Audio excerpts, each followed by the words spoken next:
Melihat apa yang diharapkan oleh Presiden Prabowo Subianto begitu ya Pak ya.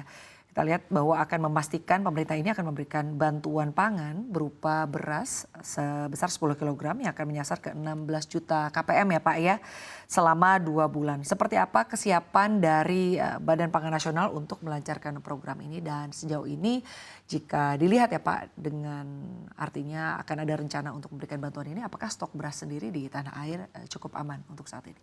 Kita mau sampaikan bahwa cadangan pangan pemerintah khususnya untuk beras hari ini sangat cukup. Jadi ada sekitar 2 juta ton. Pak Presiden menyampaikan dalam beberapa kesempatan bahwa kali ini, tahun ini salah satu stok terbaik ya, dibandingkan tahun-tahun sebelumnya. Dan tentunya semangat yang berikutnya adalah swasembada. Ya, swasembada pangan. Jadi kita semua diminta untuk mempersiapkan produksi dalam negeri sebaik-baiknya. Kemudian yang berikutnya lagi mengenai bantuan pangan. Ya. Bantuan pangan ini bagian dari paket kebijakan ekonomi yang akan dimulai nanti per 1 Januari 2025. Khususnya kita akan berikan di tahap awal adalah di bulan Januari dan Februari, menyasar kepada 16 juta ya, penerima bantuan pangan, dalam hal ini beras, ini di seluruh Indonesia, A10 kilo. Ya. Dan tentunya Badan Pangan Nasional menugaskan Perumbulok ya, untuk melakukan kegiatan ini. Jadi bulan Januari dan Februari.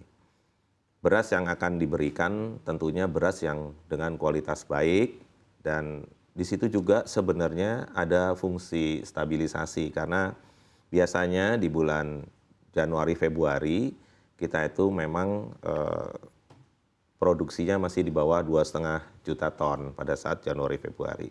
Jadi selain paket kebijakan ekonomi, di sini juga pemerintah melakukan stabilisasi baik pasokan maupun harga.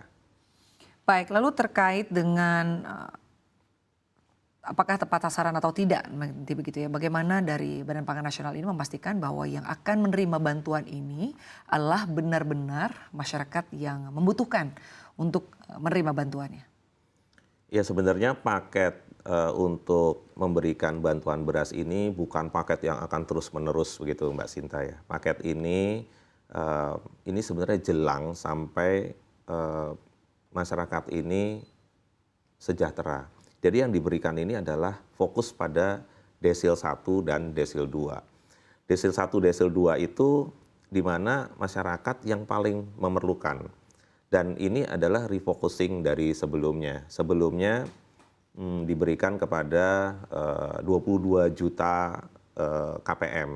Ya. Hari ini kita bicara 16 juta, refocusing pada desil 1 dan desil 2.